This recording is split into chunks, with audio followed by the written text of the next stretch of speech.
सहनाववतु सहनौ भुनक्तु सह वीर्यं कर्वावहै तेजस्विनावधीतमस्तु मा विद्विषावहै। ओम शांति शांति शांति।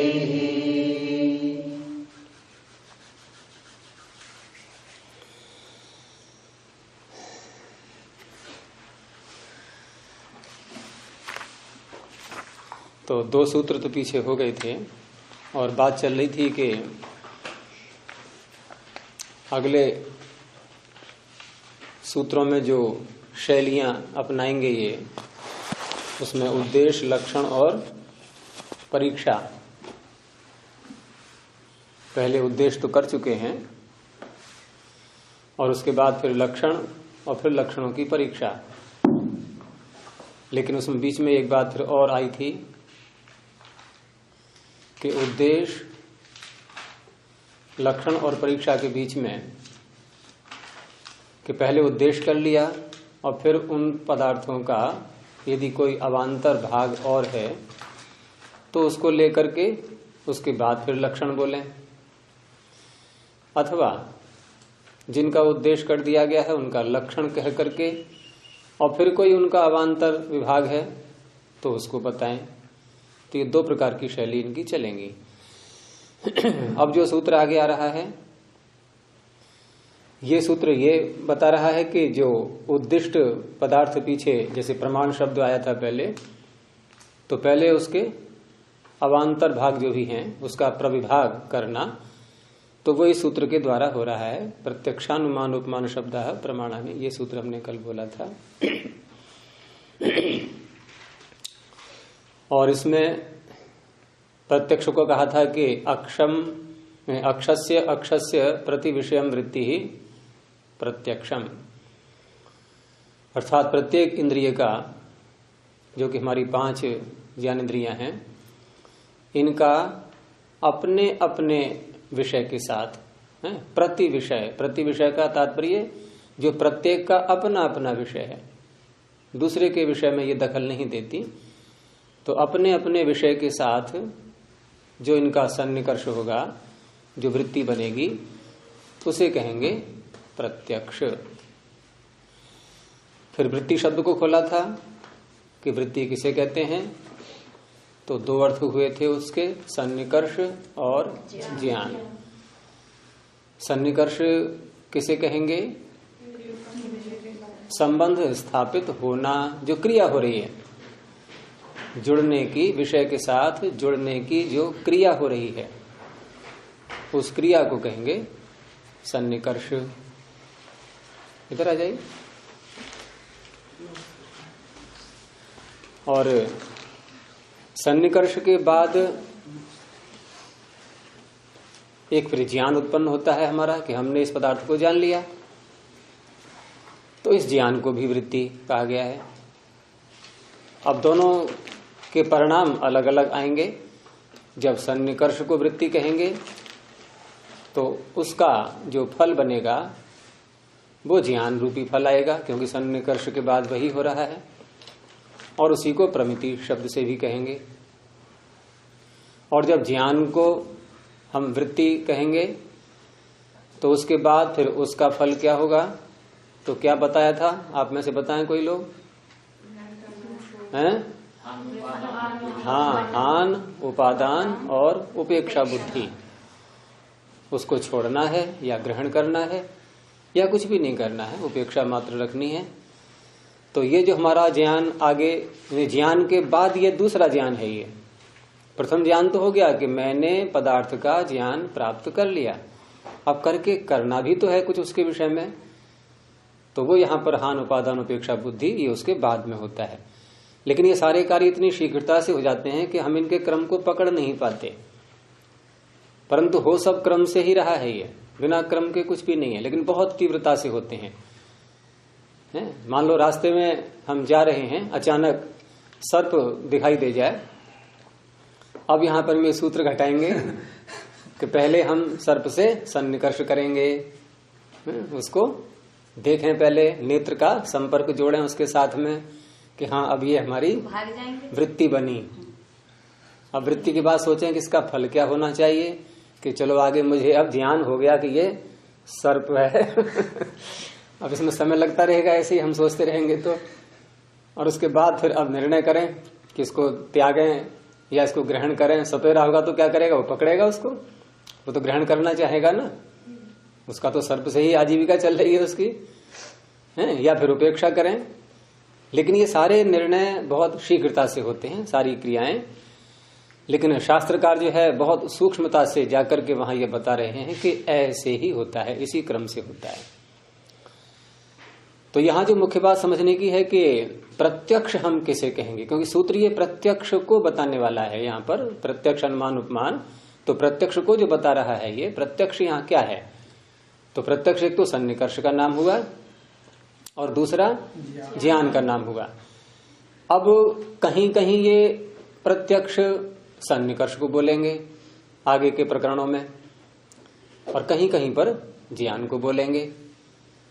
अब जैसे जब प्रत्यक्ष के लक्षण का सूत्र आएगा आगे, जो चौथा सूत्र आने वाला है, तो वहां पर सन्निकर्ष को प्रत्यक्ष माना गया या ज्ञान को प्रत्यक्ष माना गया।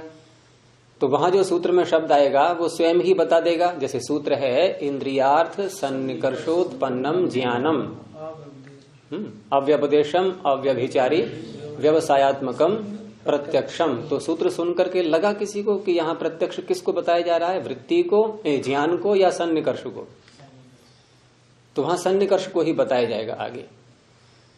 लेकिन इनका कहना है कि ज्ञान को भी प्रत्यक्ष कहते हैं, कभी कभी उसका भी व्यवहार चलेगा।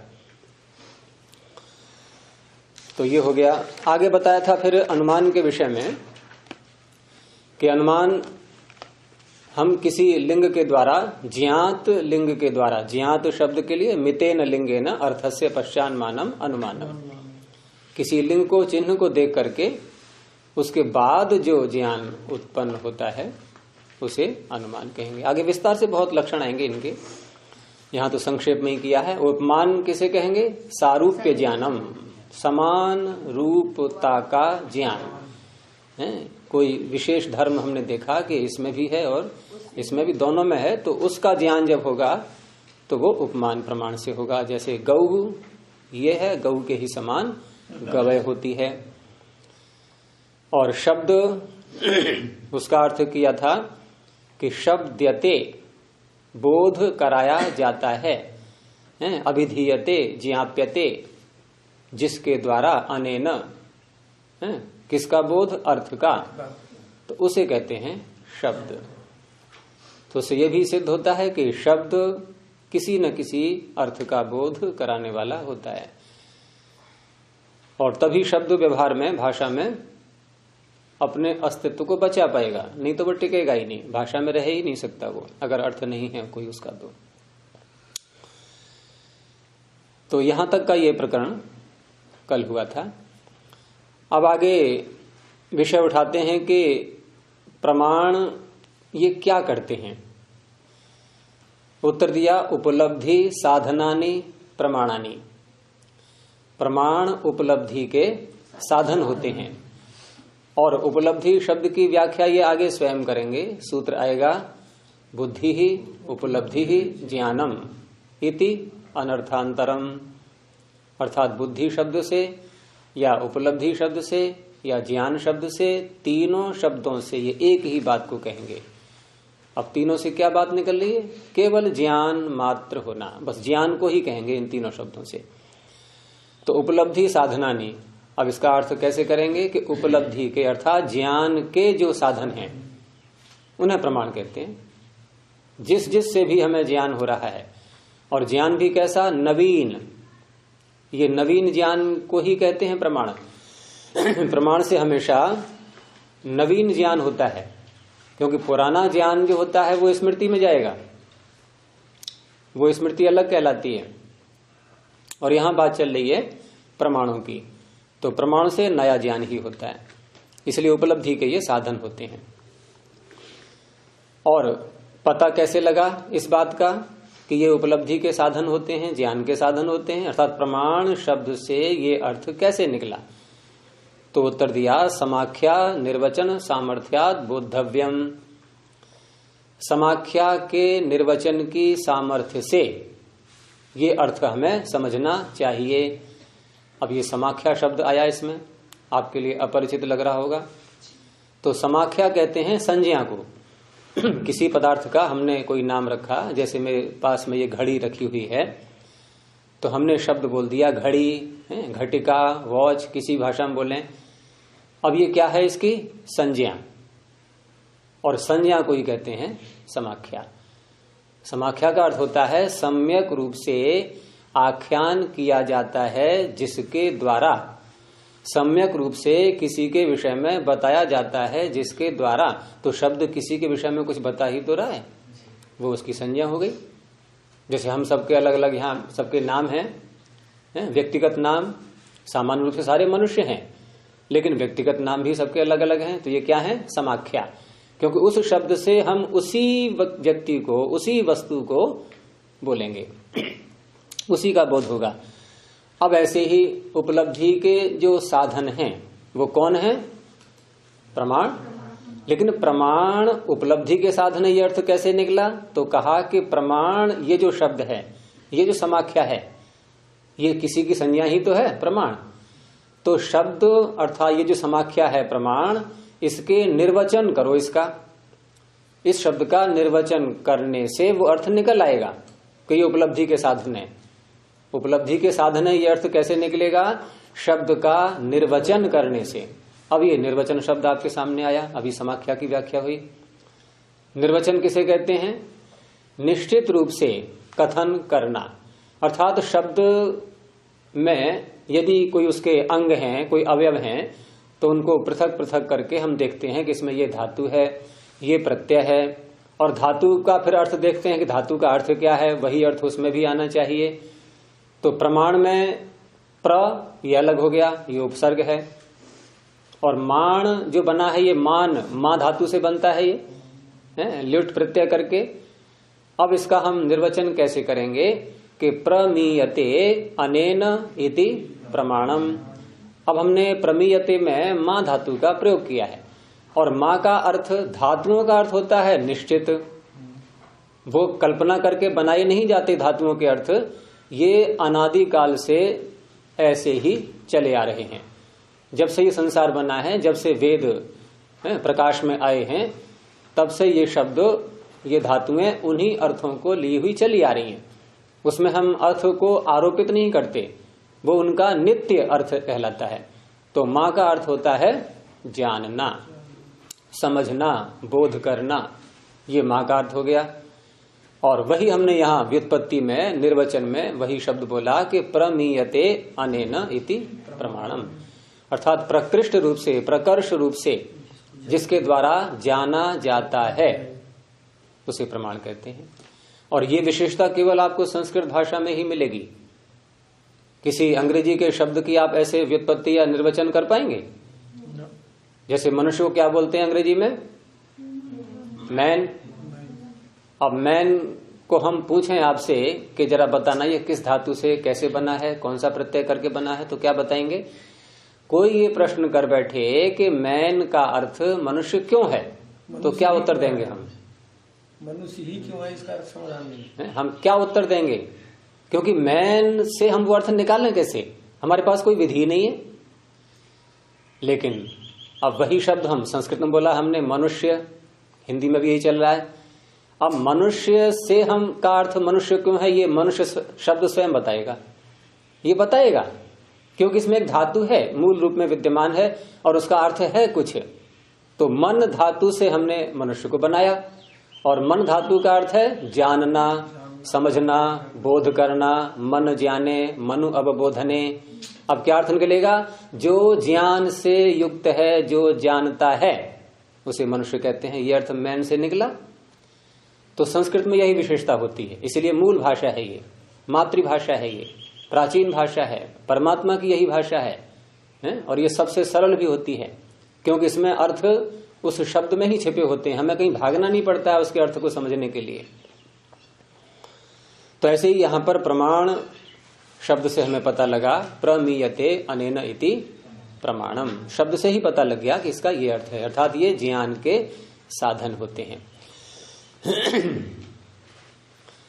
तो स्वयं आगे इन्होंने व्युत्पत्ति की है कि प्रमीयते अनेन इति करणार्थाभिधानो ही प्रमाण शब्द है।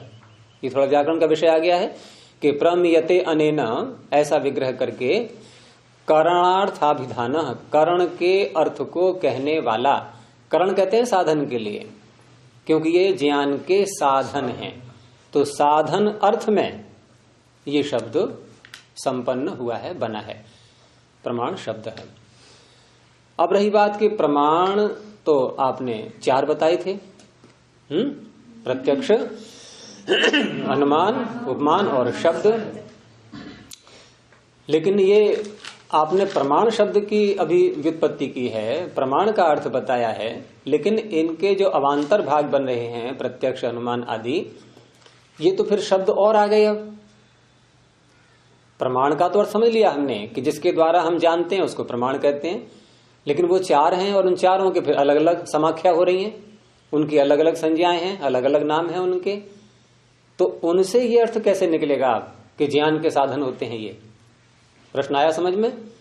प्रमाण का तो अर्थ आ गया, ठीक है कि जिससे ज्ञान, जो ज्ञान का साधन है वो प्रमाण है, लेकिन अब हमने प्रत्यक्ष कह दिया उसको, है तो प्रमाण ही, लेकिन ये अर्थ प्रत्यक्ष शब्द से कैसे निकलेगा कि ये ज्ञान का साधन है? अथवा उपमान या अनुमान या शब्द, आगम प्रमाण, इनसे ये अर्थ कैसे निकलेगा कि ये ज्ञान के साधन है? तो कहा कि जैसे हमने प्रमाण की व्युत्पत्ति की, निर्वचन किया, निर्वचन व्युत्पत्ति समानार्थक शब्द है ये, ऐसे ही हम प्रत्यक्ष, अनुमान, उपमान और शब्द की भी व्युत्पत्ति करेंगे, उनका भी निर्वचन करेंगे और उनसे भी वो अर्थ निकल आएगा। क्योंकि संस्कृत का मैंने कहा ना, प्रत्येक शब्द अपने अर्थ को स्वयं में लिए हुए है, उसको समझाने के लिए किसी और शब्द को नहीं बोलना पड़ता। अब यहां प्रत्यक्ष शब्द जैसे आया, और पीछे इन्होंने बताया था कि प्रत्यक्ष कैसे बना था, अक्षस्य प्रति विषयम वृत्ति ही प्रत्यक्षम, ये स्वयं समझाया था। और इसको हम इस तरह से देखें करण के साधन के रूप में, तो प्रत्यक्षी क्रियते, प्रत्यक्ष किया जाता है जिसके द्वारा, वो प्रत्यक्ष प्रमाण हो गया। ऐसे ही अनुमान को कैसे कहेंगे? अनुमीयते, जैसे प्रमाण का निर्वचन किया था प्रमीयते, और अनुमान का करेंगे अनुमीयते, अनेन इति अनुमानम। अब अनु का अर्थ होता है बाद में, क्योंकि अनुमान प्रमाण में पहले हम प्रत्यक्ष का प्रयोग करते हैं। जब तक धुआं प्रत्यक्ष नहीं होगा अग्नि का ज्ञान हो ही नहीं सकता। तो अनुमीयते अर्थात बाद में जिसके द्वारा जाना जाता है उसे अनुमान कहेंगे। तो प्रत्यक्ष के बाद ही ज्ञान होता है अनुमान का, उससे पहले हो ही नहीं सकता, असंभव है बिल्कुल। और उपमान, अब यहां पर कैसे बोलेंगे? अब आप बताओ। यहां उपमीयते हो जाएगा, उपमीयते अर्थात उप कहते हैं समीप के लिए। अब समीपता यहां क्या है? किसी एक धर्म की समीपता है 2 पदार्थों में, और उससे ऐसा लगता है कि ये उसके निकट है, ये उस जैसा ही है, तो उपमीयते अनेन इति उपमानम। और शब्द का इन्होंने स्वयं किया था पीछे अभी कि शब्दयते, अनेन अर्थः। अब शब्दयते को खोला थोड़ा सा कि अभिधीयते अथवा ज्ञाप्यते, कथन किया जाता है, जनाया जाता है अर्थ जिसके द्वारा, उसे शब्द कहते हैं। और शब्द किसी अर्थ का बोध कराता ही है। तो इस तरह से जो इनकी विशेष अलग अलग समाख्याएं हुई हैं, उनके निर्वचन से ये अर्थ निकल आएगा कि ये सारे के सारे उपलब्धि के साधन हैं। तो आगे वही वाक्य बोला कि तद विशेष समाख्याया अपि तथैव व्याख्यानम। तद विशेष समाख्याया अर्थात उस प्रमाण की जो विशेष समाख्याएं हैं 4, प्रत्यक्ष, अनुमान, उपमान, शब्द, इन 4 की जो 4 का भी उसी प्रकार से व्याख्यान कर लेना चाहिए। अर्थात वैसे ही निर्वचन करके इनसे भी वैसा ही अर्थ समझ लेना चाहिए। अब एक और विषय उठाते हैं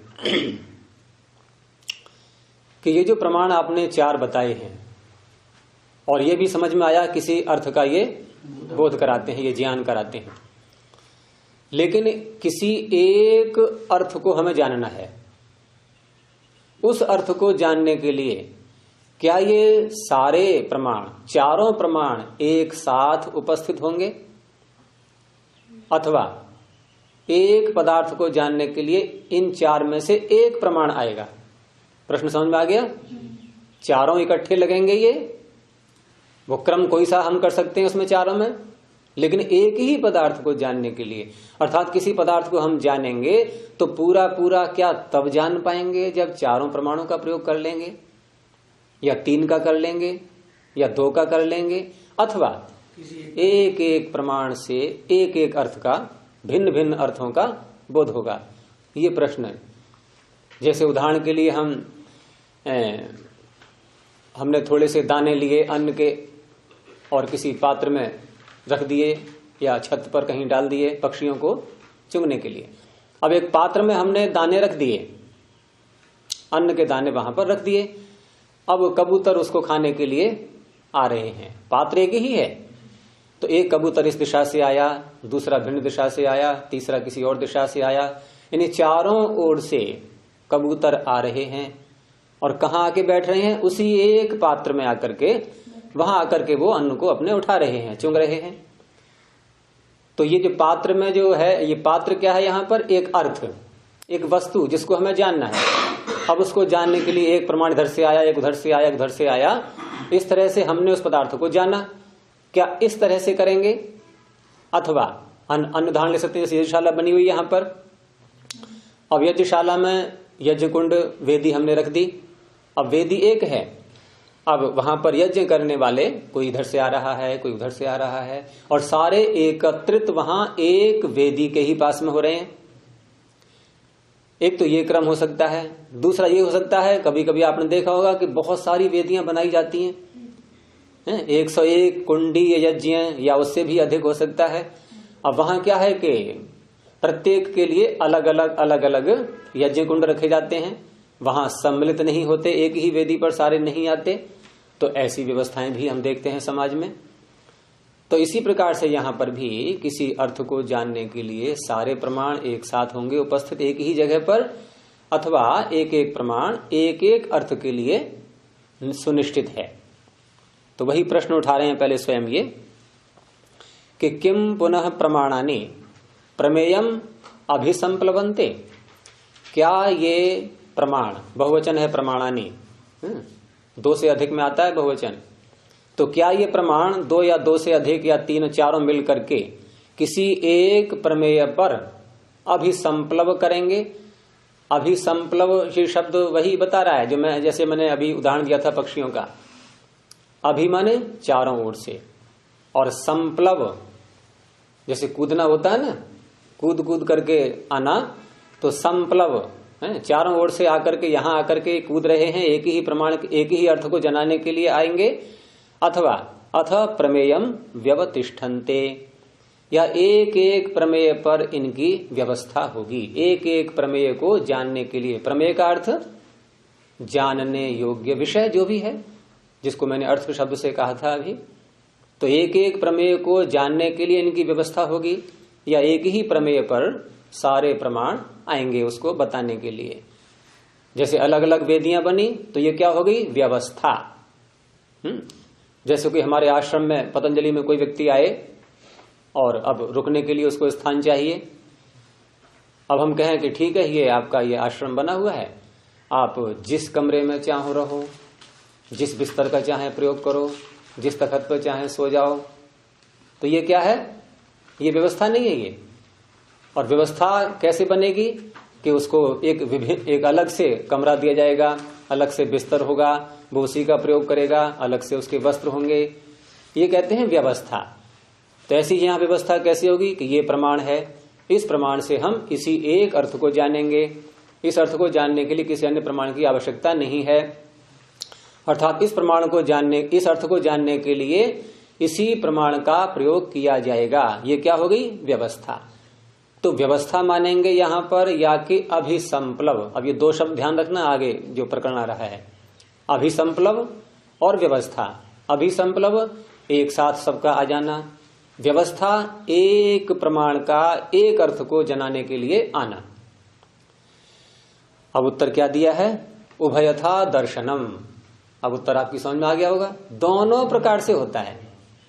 अर्थात कुछ अर्थ, कुछ प्रमेय ऐसे होते हैं जहां एक से अधिक प्रमाण हमें चाहिए, तब हम पूरा पूरा उसको समझ पाते हैं। और कुछ अर्थ ऐसे होते हैं, कुछ प्रमेय ऐसे होते हैं जहां एक ही प्रमाण अपना पूरा काम कर जाता है, हमें उससे उसका ज्ञान हो जाता है और हमारी ज्ञान की पिपासा शांत हो जाती है, हमें अन्य किसी प्रमाण की आवश्यकता नहीं है। अब उसको उदाहरण से समझाते हैं। जैसे आत्मा को लिया तो अस्ति आत्मा, आत्मा है। किसी ने कहा आत्मा है, या हमने किसी पुस्तक में, शास्त्र में, ऋषि के वाक्य में पढ़ा कि आत्मा है। ये कौन सा प्रमाण हुआ? शब्द प्रमाण। ये शब्द प्रमाण का यहां पर प्रयोग हो रहा है कि किसी ने बताया आत्मा है।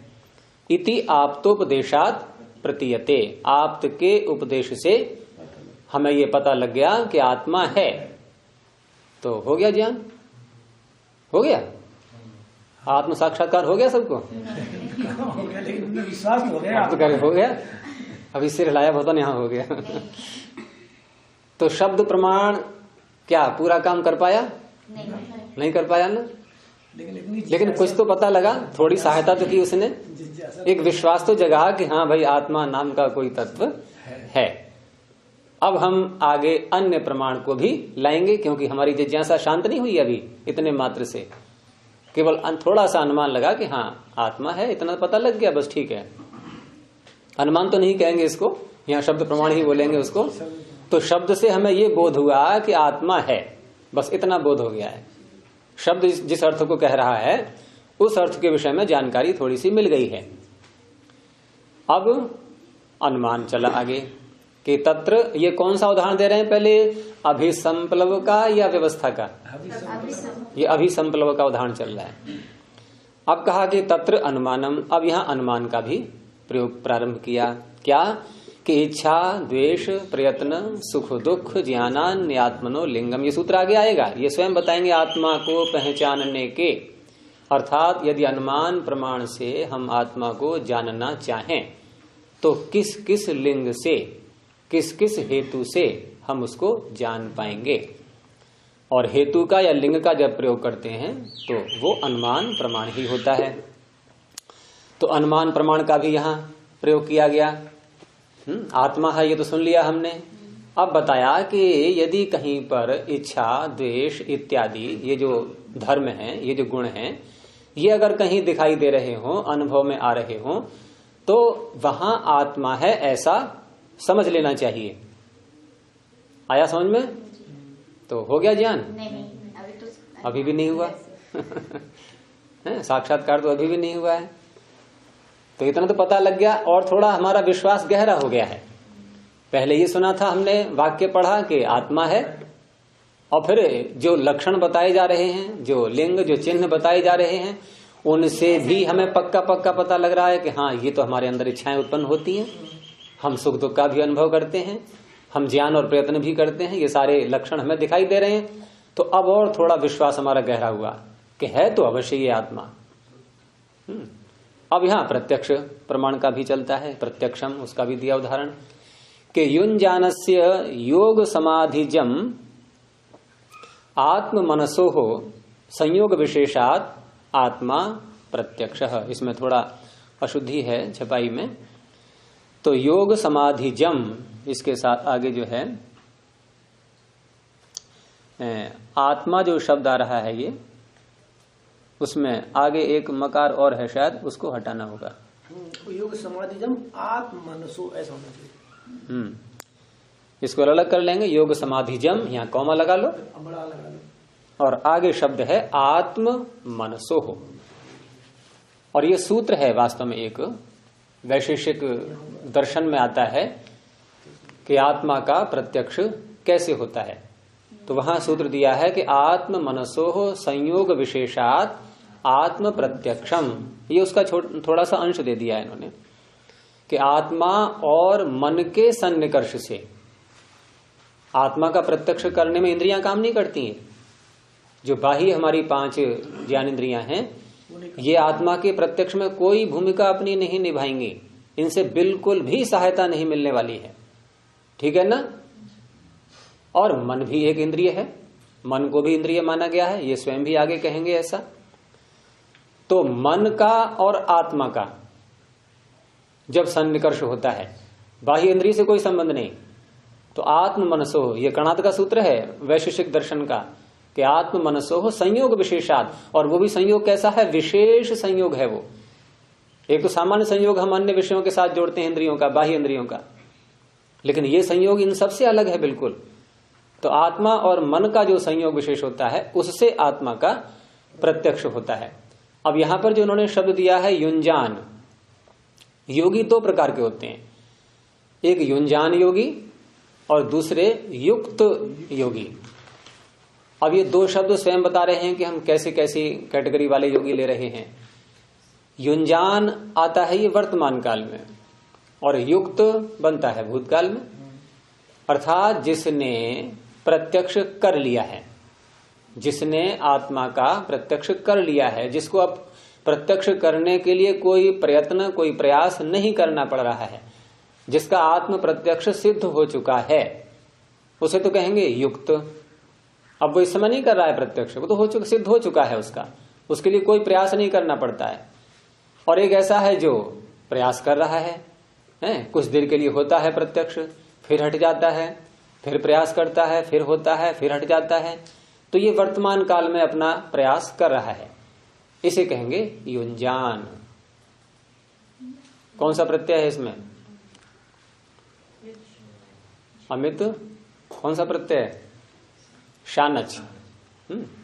धातु है युजिर, युजिर समाधो कह लो, युज समाधो, तो युज धातु से, लेकिन यहां पर युजिर योगी बनेगा, और उसमें हम जब शानच प्रत्यय करेंगे तो नुमागम बीच में होना ही है, तो युंजान, अर्थात योग के द्वारा आत्मा का प्रत्यक्ष करने वाला। तो युंजानस्य योग समाधिजम। अब ये भी प्रत्यक्ष कैसा होगा उसका, आत्मा का? योग समाधि से उत्पन्न, जमन उत्पन्न, योग समाधिजम, योग समाधि से उत्पन्न। कौन सी है योग समाधि? योग दर्शन पढ़ा था हमने, एकाग्र भूमि। और दूसरा नाम क्या हो सकता है? संप्रज्ञात। क्या असंप्रज्ञात भी कहें उसको? असंप्रज्ञात में ईश्वर का प्रत्यक्ष होता है, और संप्रज्ञात में आत्मा का भी होता है, औरों का भी होता है। उनके 4 भाग किए थे, पता है? वितर्कानुगत, विचारानुगत, आनंदानुगत और अस्मितानुगत। तो ये चौथी वाली है, सबसे अंतिम, संप्रज्ञात का भी अंतिम स्तर। तो वहां आत्मा का प्रत्यक्ष होता है योग समाधिजम, योग में लगाई हुई समाधि से उत्पन्न। और कैसे हुआ है कि आत्म मनसोह संयोग विशेषात, आत्मा और मन के विशेष संयोग से। अब सामान्य संयोग तो सभी को होता है, जैसे हम सबको भी अपना अपना अनुभव होता है नहीं कि हम हैं, लगता है ऐसा? कभी ऐसा लगता है कि हम हैं ही नहीं? किसी को ऐसी अनुभूति होती है हम नहीं है? तो इसका अर्थ है कि सबको अपना अपना ज्ञान तो है, और सबको अपना अपना ज्ञान है तो सबको आत्मा का प्रत्यक्ष हो चुका है। लेकिन ये जो शब्द डाला है इन्होंने कि संयोग विशेषात, ये विशेष जो शब्द है ना, संयोग विशेष, एक तो होता है संयोग, लेकिन यह है संयोग विशेष। तो विशेष शब्द ही स्वयं बता रहा है कि ये कोई सामान्य संयोग नहीं है। सामान्य संयोग तो सबको हो ही रहा है, और सबको अपना अपना हल्का हल्का सा अनुभव है, लेकिन वो प्रत्यक्ष की कोटि में वैसा नहीं आएगा। ये संयोग विशेष है। और सामान्य अनुभव जो हम सबको है वो इसलिए है कि भाई सुख दुख की अनुभूति में हम ऐसा कहते हैं कि मैं सुखी हो रहा हूं, मैं दुखी हो रहा हूं, इस प्रकार की बातें करते ही हैं, सबको अनुभव हो रहा है। मैं शब्द का बार बार प्रयोग करते हैं, तो इस तरह से वो सामान्य संयोग कहलाता है और ये विशेष संयोग है। और यहां पर प्रत्यक्ष हो रहा है, संयोग हो रहा है मन का और आत्मा का, और मन इंद्रिय है और यहां प्रमेय कौन होगा? यहां इंद्रिय का किसके साथ सन्निकर्ष हो रहा है? आत्मा के साथ। और जाना किसको जा रहा है? तो आत्मा को जाना जा रहा है, तो जिसको जाना जाता है उसे कहते हैं प्रमेय। तो प्रमेय कौन हुआ? आत्मा। अब प्रमेय आत्मा हुआ तो प्रमाता कौन है? जानने वाला कौन है? प्रमेय भी आत्मा हो गया, प्रमाता भी आत्मा हो गया। और यही एक ऐसा बिंदु है यहां पर कि जहां प्रमाता और प्रमेय एक बन जाते हैं। आत्मा का जब प्रत्यक्ष होता है तो यही एक ऐसा स्थल है जहां प्रमाता प्रमेय एक होते हैं। अन्य सारे प्रत्यक्षों में कहीं भी घटा के देख लो, प्रमाता अलग होगा और प्रमेय अलग होगा। स्वयं को स्वयं से जानना, ये ठीक है कि मन का साथ में संयोग है, लेकिन मन तो करण के रूप में है, साधन के रूप में है, परंतु आत्मा स्वयं को जान रहा है और प्रमेय भी स्वयं ही है। ज्ञान का विषय भी वही है और जानने वाला भी वही है। तो ऐसा प्रत्यक्ष होता है ये। तो इस तरह से आत्मा के ज्ञान की जो पिपासा थी, जो भूख थी, जो जिज्ञासा थी, वो शांत कब हुई? जाकर के प्रत्यक्ष होने पर। अर्थात शब्द प्रमाण भी हमारी जिज्ञासा को शांत नहीं कर पाया, लेकिन प्रयोग उसका भी हुआ। फिर अनुमान प्रमाण का प्रयोग किया, तब भी नहीं बन पाई बात। और प्रत्यक्ष में जाकर के हम उस विषय को पूरा पूरा जान पाते हैं। तो इस तरह से कितने प्रमाणों का प्रयोग हुआ आत्मा के प्रत्यक्ष में? 3 प्रमाणों का। इसे क्या कहेंगे? अभिसंप्लव। अब एक अन्य उदाहरण दिया और ये स्वयं बताना कि यह अभिसंप्लव का है या व्यवस्था का है। कि अग्नि ही आप्तोपदेशात प्रतीयते अत्र अग्नि ही। आप्तोपदेश, कोई व्यक्ति आया, कहीं आग लगी हुई थी, उसने आकर के बताया कि अमुक स्थान पर आग लगी हुई है। ये शब्द क्या हुआ? अत्र अग्नि ही, यहां अग्नि है। ये क्या हुआ? कौन सा प्रमाण? शब्द प्रमाण है। ये शब्द प्रमाण हुआ।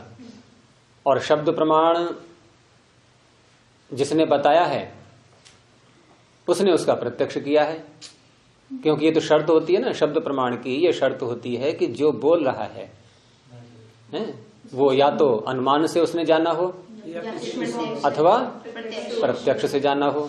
2 बातों में से एक बात अवश्य होनी चाहिए। अथवा किसी और की कही हुई बात को हमसे कह रहा है, वो ये भी था ना, किसी ऋषि की बात। तो फिर जिसकी और की बात को कह रहा हो तो उसने प्रत्यक्ष या अनुमान से जाना हो। और वो हमें आकर के सूचना दे रहा है कि मुझे किसी ने बताया है कि वहां आग लग गई है, और मैं किसी अब तीसरे को बता रहा हूं।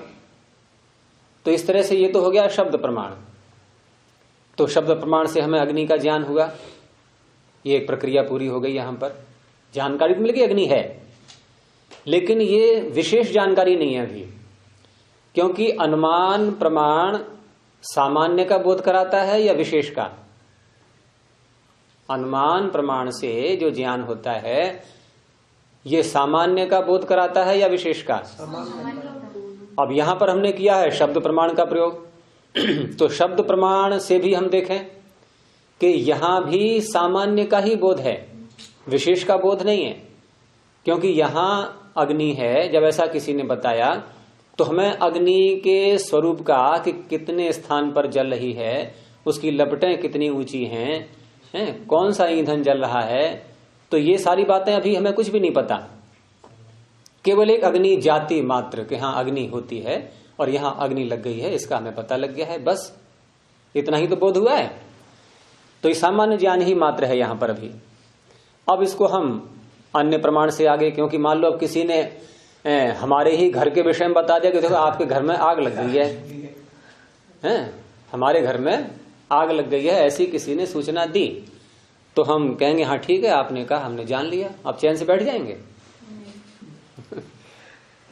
तुरंत वहां भागेंगे, उधर को जाएंगे। और जब किसी की ओर जा रहे होते हैं तो उसको संस्कृत में बोलते हैं प्रति और आंग उपसर्ग लगा करके सद धातु का प्रयोग करते हैं, उसी को सीध आदेश हो जाता है, यानी प्रत्यासीदन बोलते हैं उसको। प्रत्यासीदन, किसी की ओर जाना, उसके निकट पहुंचना। तो वही शब्द आगे आ रहा है कि जब आप तो उपदेश हमने सुना कि अत्र अग्नि ही, यहां अग्नि है। और अब आगे क्या हम करेंगे हम कि प्रत्यासीदता, अब जो उसके निकट जा रहा है उसके द्वारा, ये तृतीया व्यक्ति का एक वचन है, प्रत्यासीदता है, निकट जाते हुए के द्वारा, जो उसके निकट चल पड़ा अब अग्नि को सुन करके, तो उसके निकट जाते हुए के द्वारा उसको क्या हुआ कि जब उसके निकट जाने लगा तो उसको दूर से धुआं दिखाई देने लगा। ठीक है ना? लेकिन जिस समय यह कहा गया था कि यहां अग्नि है, उस समय धुआं भी नहीं दिखाई दे रहा था। अब उसके निकट जाने लगा वो, अब धुआं भी दिखाई देने लगा। तो धूम दर्शनेन अनुमीयते, अब उसने धूम दर्शन से अनुमान से भी जान लिया। तो दो प्रमाण आ गए, पहले प्रत्यक्ष और फिर अनुमान। लेकिन पहले शब्द और फिर अनुमान। अब रुकेगा यहां भी नहीं वो, क्योंकि उसको वहां जाकर के पूरा पता लगाना है, जिससे कोई उपाय हो सके उसको दूर करने के लिए। अब वहां निकट पहुंच गया, अब ये भूतकाल हो गया, पहुंच चुका। तो पहुंच चुका उसे क्या कहेंगे? प्रत्यासन्न। पहले था प्रत्यासीदत, अब है प्रत्यासन्न, अब पहुंच चुका है। तो प्रत्यासन्नेन, जो पहुंच चुका है उसके द्वारा अब क्या होगा? प्रत्यक्षतः उपलभ्यते, अब प्रत्यक्ष से उसको जान रहा है। अब उसकी जिज्ञासा पूरी शांत होगी यहां आकर के। अब उसको पूरा पूरा पता लग गया, अब कुछ भी और जानने को बाकी नहीं है उसके लिए। अब उस अग्नि के विषय में आगे क्या करना है वो चीज अलग रही कि हान उपादान उपेक्षा बुद्धि अब काम करेंगे आगे, लेकिन ज्ञान का जो काम है जानने का वो पूरा हो चुका है। तो इस तरह से इन्होंने अभिसंप्लव के दो उदाहरण दिए और दोनों में तीन तीन प्रमाणों का प्रयोग किया गया है। उपमान भी ले सकते हैं बीच में कि भाई अग्नि किसके समान होती है, कि तो हम किसी और वस्तु को दिखा सकते हैं कि देखो जैसे ये दीपक जल रहा है, इसकी लपटें होती हैं, ऐसी उसकी अग्नि, हालांकि है वो भी अग्नि, लेकिन किसी अन्य वस्तु में दिखाते हुए। अगर हमारे अपने घर में सुन लगी हो, किसी ने बताया हम जा रहे हो, तो ये ऐसा एक उपमान दिमाग में स्वयं आएगा कि वहाँ अग्नि जली थी, इतना जल गया, साइड में जल गया हो, वहाँ वो हमारी स्मृतियां पीछे की अन्य जहाँ जहाँ देखा है हमने वो काम करने लगती है, साथ साथ आते रहे, इतना जल गया होगा, फिर ऐसा करेंगे, वैसे करेंगे, व्यवस्था भी साथ साथ होगा, ये सोचता जाता है। अब देते हैं व्यवस्था के उदाहरण। ये हो गए अभिसंप्लव के। तो जनक जी का एक उदाहरण है, वो तो विचलित नहीं हुए, वो तो अलग प्रश्न है। तो व्यवस्था का दिया उदाहरण कि अग्निहोत्रम जुहुयात स्वर्ग कामः, ये वाक्य हमने पढ़ा शास्त्र में। ये कल्प ग्रंथों में आते हैं वाक्य ऐसे, ब्राह्मण ग्रंथों में, कि अग्निहोत्रम जुहुयात स्वर्ग कामः, स्वर्ग की जिसको कामना है, सुख की जिसको कामना है, जिसको भौतिक ऐश्वर्यों की कामना है, उसको अग्निहोत्र करना चाहिए। ये वाक्य पढ़ लिया हमने। ये क्या, कौन सा प्रमाण हुआ? ये शब्द प्रमाण। अब इसको हम अन्य किस प्रमाण से और पुष्ट करें? शब्द प्रमाण तो हो गया, अब अनुमान प्रमाण यहां लग पाएगा। कोई चिन्ह ऐसा दिखाई दे कि देखो इसे स्वर्ग कहते हैं, कोई क्लू मिले वहां का हमें, है संभव क्या? है कोई उपाय हो सकता है? और जब अनुमान ही नहीं है तो प्रत्यक्ष कहां से होगा? ठीक है ना? आगे हम और क्या बढ़ेंगे आगे, तो हमें तो अनुमान कर सकते हैं कि अगर ये ना होता तो फिर ये उपदेश ही क्यों किया गया होता? उपदेश किया गया कि मतलब ये नहीं, ये तो अनुमान अलग चीज है, इसको अनुमान प्रमाण के अंतर्गत नहीं लेंगे। अनुमान प्रमाण में ठीक वही हम लक्षण घटाएंगे कि लिंग को देख करके लिंगी का ज्ञान। अब लिंगी है यहाँ पर स्वर्ग, लेकिन उसका लिंग है ही नहीं, कोई भी कोई चिन्ह ही नहीं है, कोई दिखाई नहीं दे रहा है कुछ भी, कि देखो वो जो दूर दिखाई दे रहा है वो ऐसे हम कुछ भी नहीं देख पाएंगे यहाँ, क्योंकि ये परलोक की बात है। अच्छा जब यहाँ थोड़ी देर लिए एक उपनिषद में आता है आदृणा आप लवा येसा नौर यज्ञ, ये यज्ञ रूपी नाव जो है आदृण है, फूटी हुई है, इससे जो है मोक्ष या नहीं, वो तो उसमें उसमें मुंडकोपनिषद में भी आया हुआ है कि ये जो सारे साधन हैं सुख को प्राप्त करने वाले यज्ञ आदि या अन्य परोपकार के जो कार्य हैं, ये केवल हमारे सुख समृद्धि भौतिक ऐश्वर्य को की तो प्राप्ति करा देंगे, क्योंकि सकाम कर्म ही कहलाएंगे सारे, ये पुण्य कर्म भी हैं। लेकिन हम ये कहें कि इनसे मोक्ष मिल जाएगा, हमें अपवर्ग की प्राप्ति हो जाएगी, वो संभव नहीं है। हाँ, उसमें सहायता तो करते हैं, क्योंकि सहायता इस रूप में करते हैं कि इनसे हमें भौतिक समृद्धि प्राप्त होती है, साधन प्राप्त होते हैं, शरीर बुद्धि इत्यादि अच्छे मिलते हैं। उसको हम फिर मुक्ति की प्राप्ति में इन साधनों का प्रयोग करके आगे बढ़ सकते हैं, और नहीं तो हम साधनों का गलत दुरुपयोग भी कर लेते हैं। जैसे सुना होगा अपने वाक्य के तप से राज्य मिलता है, हाँ। और राज्य से नरक मिलता है, हाँ। तप से राज्य मिलता है, राज्य से नरक मिलता है। वहां कहने का तात्पर्य है कि हमारे पास जब अधिक ऐश्वर्य होते हैं तो बिगड़ने की संभावनाएं भी उतनी अधिक होती हैं। पूरी और आप देखोगे कि प्रायः करके संपन्न परिवारों के बच्चे और जो अभाव से ग्रस्त हैं ऐसे परिवारों के बच्चों में काफी अंतर दिखाई देगा। संपन्न परिवारों के अधिक बिगड़े मिलेंगे। और तो तप से राज्य और राज्य से नरक, ये इसीलिए कहा गया है। लेकिन यहां वो बात नहीं, यहां तो सीधे जिसको भौतिक ऐश्वर्य की कामना है उसके लिए वाक्य है ये कि अग्निहोत्रम जुहुयात स्वर्ग काम है। स्वर्ग की कामना यदि आपको है तो अग्निहोत्र कीजिए। अब इसी बात पर हमें विश्वास करना पड़ेगा, अन्य कोई प्रमाण हम यहां पर प्रयोग नहीं कर सकते किसी प्रमाण का। तो ये क्या हो गई? व्यवस्था।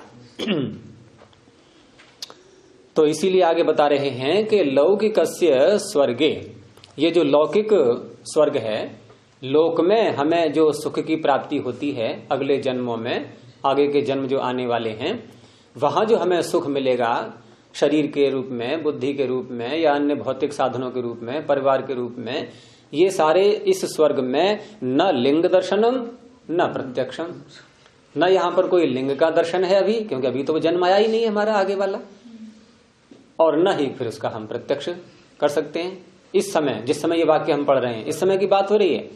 आगे करेंगे वो चीज अलग रही, लेकिन यहां पर हम केवल प्रत्यक्ष प्रमाण पर ही आश्रित हैं और उसी पर रहना होगा।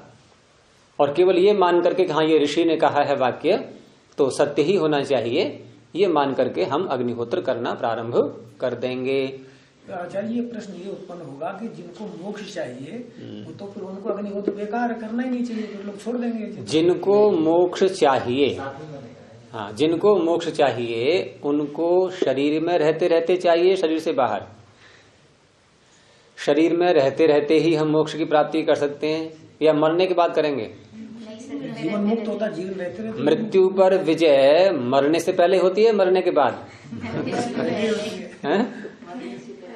मृत्यु पर विजय जीते जीते होती है। मरने के बाद क्या विजय करोगे? एक विचित्र वाक्य लगेगा ये, यानी मृत्यु पर विजय प्राप्त कर ली हमने और जिंदा हैं, है ना, तभी तो कहेंगे मृत्यु पर विजय प्राप्त कर ली है। तो ऐसे ही मोक्ष की प्राप्ति शरीर रहते रहते होगी, और शरीर रहते रहते, और शरीर हमारा ठीक नहीं है, बीमारियों से भरे पड़े हैं, अभाव से ग्रस्त हैं, न कोई साधन है, न कुछ है, न कोई पढ़ाने वाला मिल रहा है, न कोई पुस्तक मिल रही है, कहीं कुछ हो ही नहीं रहा है, ये सारी बाधाएं आ रही हैं, ठीक है ना। अब इन बाधाओं को दूर करने के लिए आपको साधन चाहिए, आपको अच्छा शरीर चाहिए, अच्छी बुद्धि चाहिए जो समझ पाए विषय के लिए, है, बार बार न बताना पड़े, एक बार नहीं, सारी बात समझ में आ जाए, ऐसी बुद्धि मिल जाए, कितना अच्छा काम हो जाए फिर, है ना।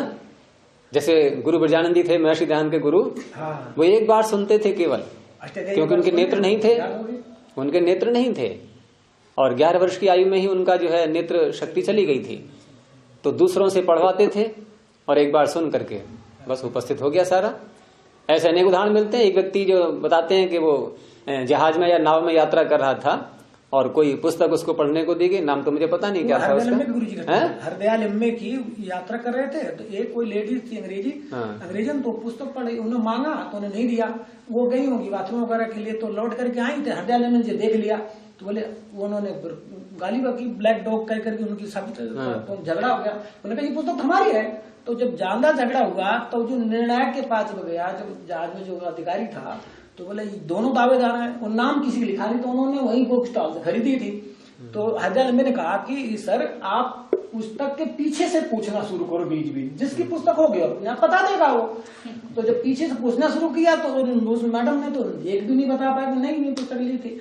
अब वो हरदयाल लंबे ने 5-7 मिनट में देख लिए थे, वो देख ला फलाचा इसमें इतने अध्याय है, इसे अध्याय ये है, इसे अध्याय ये दिया था, बता दिया, फिर उन्होंने दे दिया हरदयाल लंबे। हाँ, तो ये तो खैर उदाहरण अलग है। मैं जो बता रहा हूँ ना, उसमें क्या हुआ कि उसने किसी व्यक्ति से पुस्तक ली और पुस्तक लेकर के उसको पढ़ना प्रारंभ किया और पढ़ के उसका एक एक पृष्ठ फाड़ के फेंकता गया वो।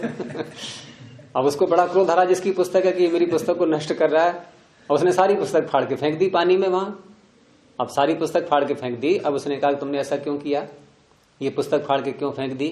कि कोई बात नहीं है, मैं इस पुस्तक को दोबारा तुम्हें लिख करके बता दूंगा। वो सारा उसने फिर बता दिया पूरे का पूरा।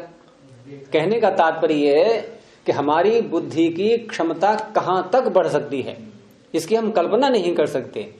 लेकिन ये होता कब है, बात ये हो रही थी। तो होता वो तभी है कि जब हम पुण्य कर्म अपने अधिक इकट्ठे कर लेते हैं, और ये पुण्य कर्म ही है सारे अग्निहोत्र इत्यादि करना। और वो जो हमें अधिक तीव्र बुद्धि मिलेगी वो क्या है, सुख की प्राप्ति, स्वर्ग की प्राप्ति। अग्निहोत्रम जो याद स्वर्ग कामः। लेकिन वो बुद्धि का मिलना मोक्ष नहीं है, बुद्धि का मिलने को हम मोक्ष नहीं कहेंगे, लेकिन वो बुद्धि मोक्ष की प्राप्ति में अब हमारी सहायता कर रही है। तो इस तरह से ये सुख के साधन ये केवल सहायता मात्र करते हैं। और जो व्यक्ति इनको साध्य मान लेते हैं कि बस यही साधन हमारे जितने भी हैं यही हमको चाहिए थे, हम अब तृप्त हो गए, हमें अब कुछ नहीं करना है, तो वो फिर भ्रांति में है, उसका पुनर्जन्म बार बार होता रहेगा। दोनों ऋषियों की बातें सही अपने अपनी जगह, एक जगह लगा के गलत करते हैं।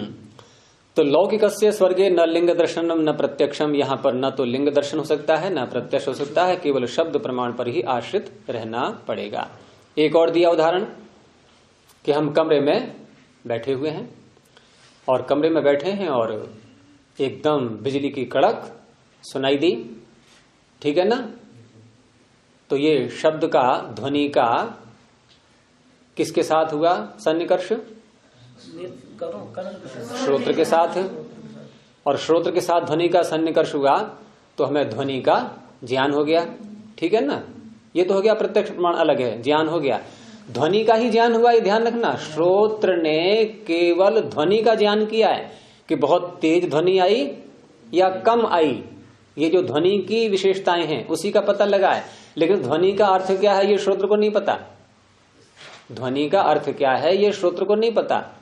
अब ध्वनि को सुन करके हमें क्या ज्ञान हुआ आगे, और ध्वनि को सुन लिया, ध्वनि का ज्ञान तो हो गया, लेकिन ध्वनि को सुन करके अब क्या ज्ञान हो रहा है कि बाहर बादल हैं, गरज रहे हैं। नहीं, गरजना सुन लिया हमने, वो गर्जन समाप्त भी हो गया, लेकिन उस गर्जन को सुन करके क्या पता लगा कि बाहर बादल हैं, आकाश में बादल हैं। क्या बादल दिख रहे हैं आकाश में? लेकिन ज्ञान अधूरा है या पक्का है? अधूरा है। नहीं, वो आकाश तो नहीं, बाहर बादल है, ये ज्ञान निश्चयात्मक नहीं हो रहा है क्या? अधूरा नहीं है, पूरा है ये। हर प्रमाण पूरा ज्ञान कराता है, हर प्रमाण निश्चयात्मक ज्ञान कराता है, और निश्चयात्मक ज्ञान कराने वाले को ही प्रमाण कहते हैं, ये भी ध्यान रखना। अगर निश्चयात्मक ज्ञान नहीं हो रहा तो प्रमाण कोटि में आएगा ही नहीं वो। तो ये जो हमने ध्वनि को सुन करके बादल को जाना, जान लिया है, ये ध्यान रखना। ये जाना, ये कौन सा प्रमाण प्रयोग किया? अनुमान, अनुमान है ये। और उसमें लिंग कौन बना? ध्वनि, ध्वनि लिंग बनी। और ध्वनि, क्योंकि मैंने कहा था अनुमान प्रमाण का हम जब प्रयोग करते हैं तो कुछ न कुछ पहले प्रत्यक्ष होना चाहिए, नहीं तो अनुमान बनेगा ही नहीं। अब इस अनुमान वाले प्रमाण में जो हमने बादल को जाना है, इसमें प्रत्यक्ष क्या किया है? ध्वनि को। फिर भूल गए आप लोग, ध्वनि को प्रत्यक्ष किया श्रोत्र से। ध्वनि को सुन के हमने अनुमान लगाया कि बाहर। अब दो बातें हो गई है, ध्वनि को सुन के, ये प्रमाण हो चुका। कौन सा? शब्द प्रत्यक्ष। शब्द कहाँ प्रमाण है? शब्द प्रमाण कहाँ है? ये हमने तो सुना, हमने बाहर देखा नहीं। कान से ही तो सुने आपने। नहीं, मैंने सुना लेकिन मैंने तो देखा नहीं। मैंने अनुमान लगा सकती हूँ ना मैं कि मैं बाहर बादल। अनुमान ही लगाया जा रहा है आगे, लेकिन इसमें प्रत्यक्ष क्या हुआ? बादल प्रत्यक्ष हुए या ध्वनि? और ज्ञान किसका हुआ? अब समझ में आ गया। दो ज्ञान है, एक ध्वनि का ज्ञान, एक बादल का ज्ञान। दो प्रमेय हैं। अब प्रमेय जो ध्वनि है वो प्रत्यक्ष प्रमाण है उसका, और जो बादल प्रमेय है उसका प्रमाण अनुमान है। ठीक है ना? दो प्रमाण है अलग अलग, लेकिन यहां प्रत्यक्ष को नहीं समझा रहे हैं ये अनुमान प्रमाण को, क्योंकि हमारा विषय क्या है कि एक प्रमेय में एक प्रमाण का प्रयोग करना। क्या ऐसा ही है? ये हमें बादल का ज्ञान हुआ है और बादल के ज्ञान में एक प्रमाण का प्रयोग हुआ है कि दो का हुआ है? फिर गलती कर रहे हो आप लोग। अच्छा बताओ, दो का कौन कौन सा हुआ है? एक मिनट, एक एक करके बोलना। दो का कौन सा हुआ है? पहले एक का नाम बोलो। पहले हमने शब्द प्रमाण का हुआ बादल के साथ। शब्द प्रमाण तो है ही नहीं यहाँ पर, फिर गलती कर रहे हो। शब्द प्रमाण ही नहीं है यहाँ। शब्द प्रमाण में कोई हमें बताता है और उससे हम ज्ञान प्राप्त करते हैं। तो दो कौन कौन से हुए इसमें? दो प्रमाण। बादल के ज्ञान करने में दो प्रमाण कौन कौन से हैं? फिर बोलो एक बार। पहला, अच्छा पहला प्रत्यक्ष है। प्रत्यक्ष से क्या जाना था हमने? बादल को या ध्वनि को?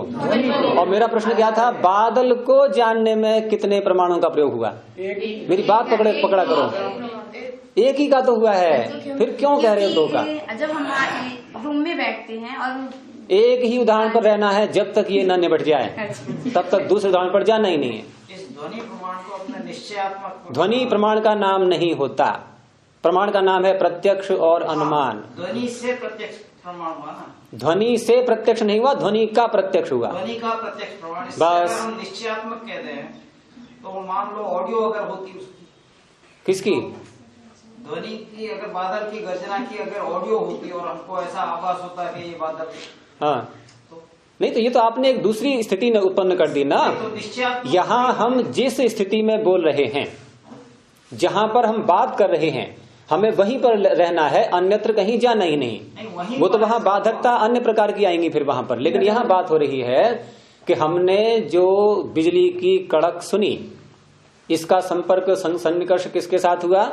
श्रोत्र के साथ। तो श्रोत्र के साथ सन्निकर्ष होते ही ये कौन सा प्रमाण कहलाएगा? और ज्ञान किसका हुआ? फिर गलती, फिर वही गलती।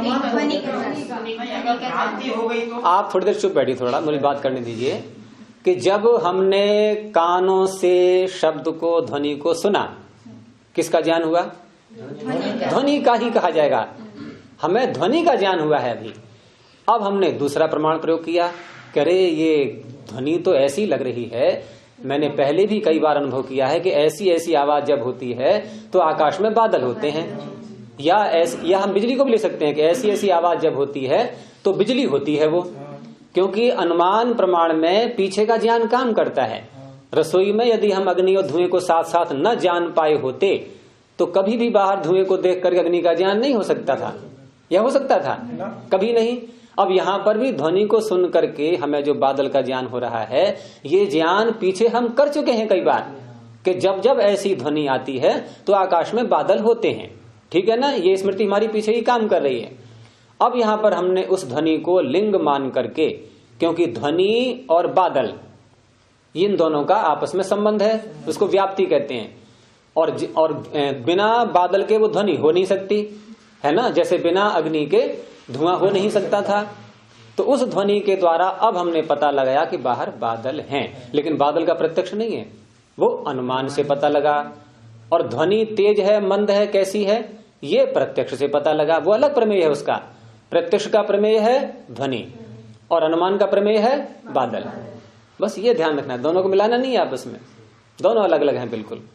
अब वही बात ये स्वयं कह रहे हैं कि स्तनयितनु शब्दे, स्तनयितनु बादल को भी कहते हैं और विद्युत को भी कह देते हैं, कि स्तनयितनु शब्दे, स्तनयितनु का जो शब्द हुआ, और कमरे में बैठे हैं, बाहर है नहीं, श्रूयमाणे, स्तनयितनु शब्द के सुनने पर, सप्तमी व्यक्ति, शब्द हेतु हो, उस शब्द, वही ध्वनि, उसी को शब्द कहा गया, उस शब्द हेतु से, और हेतु लिंग को ही कहते हैं। जैसे धुआं क्या है वहां पर अग्नि के ज्ञान में? हेतु। यहाँ कौन सा हेतु है? शब्द। तो शब्द रूपी हेतु से अनुमान हुआ। ठीक है, अनुमान का मतलब ज्ञान हुआ। ज्ञान किसका हुआ? बादल का। अब यहाँ पर कहा कि तत्र न प्रत्यक्षम, बादल का प्रत्यक्ष है क्या? लेकिन निश्चय हो गया है, निश्चय हो गया, बादल है, निश्चय हो गया ना। और प्रत्यक्ष नहीं है, फिर भी निश्चय हो गया, क्योंकि प्रमाण कहते ही उसको निश्चय करा दे। तो यहां पर प्रत्यक्ष नहीं हुआ था, फिर भी पता लग गया। न आगम, क्या किसी ने बताया है हमें कि बाहर बादल गरजे? हमारे कानों ने स्वयं सुना है। ठीक है ना, आगम प्रमाण भी नहीं है। तो एक प्रमाण पूरा काम कर गया। कौन सा प्रमाण? अनुमान। प्रत्यक्ष मत लिया ना, यहाँ प्रत्यक्ष विषय दूसरा बनेगा। वो केवल ध्वनि का हुआ है प्रत्यक्ष, बादल का नहीं। तो तत्र न प्रत्यक्षम न आगम। अब अंत में इसको लेते हैं, एक और दिया उदाहरण कि पाणव, हमारा हाथ है, ये रखा हुआ है ऐसे, और हाथ पर हमारे कोई पदार्थ, उसको आमलक का उदाहरण बोल देते हैं। हस्तामलक बहुत सुना होगा, हस्त पर आमलक, हस्त पर आमलक, आंवला रखा हुआ है। अब आंवला रखा है, हमें दिख रहा है नेत्रों से। ये कौन सा प्रमाण का प्रयोग कर रहे हैं? प्रत्यक्ष का। अब कोई यहाँ आकर के हम बताने लगे कि देखो आचार्य जी, आपके हाथ पर ये आंवला रखा हुआ है, तो हम कहेंगे दिख तो रहा है हमें, तुम्हारे बताने की आवश्यकता ही क्या है? क्या इसमें हम कोई अनुमान लगा रहे हैं? नहीं। या कोई शब्द प्रमाण से जान पा रहे हैं? तो यहाँ अन्य किसी प्रमाण की है आवश्यकता? प्रत्यक्ष के अतिरिक्त एक ही प्रमाण कार्य कर गया ना, ये है व्यवस्था। तो पाणव प्रत्यक्षतः उपलब्ध माने, हाथ में रखी हुई किसी वस्तु का प्रत्यक्ष रूप से उपलब्धि हो जाने पर न अनुमानम न आगम, न वहां अनुमान की आवश्यकता है न आगम की आवश्यकता है। और इन सब प्रमाणों में यदि हम देखें कि कौन सबसे अधिक महत्वपूर्ण है, तो क्या लगता है आपको? प्रत्यक्ष। इसीलिए अंत में एक वाक्य और बोला कि साच इयम प्रमिति ही, ये जो प्रमिति हमारा ज्ञान उत्पन्न होता है, ये प्रत्यक्ष परा, इसको दो तरह से ले सकते हैं कि प्रत्यक्ष है परे जिसके, अर्थात प्रत्यक्ष पर जा करके जिस प्रमिति की समाप्ति हो जाती है। और दूसरा है कि प्रत्यक्ष पर मुख्य को भी कहते हैं, जैसे परमात्मा कहते हैं ना पर ब्रह्म, पर ब्रह्म बोलते हैं ना, यानी श्रेष्ठ। तो प्रमिति कौन सी श्रेष्ठ होती है? प्रत्यक्ष परा, जो प्रत्यक्ष से युक्त है, तब वो श्रेष्ठ बन पाती है। ये भी अर्थ ले सकते हैं इसका। आगे फिर और बताएंगे कि प्रत्यक्ष को क्यों मुख्य माना जा रहा है। ये आगे चलेगा विषय। इस कक्षा को यहीं समाप्त करते हैं। प्रणव ध्वनि। ओ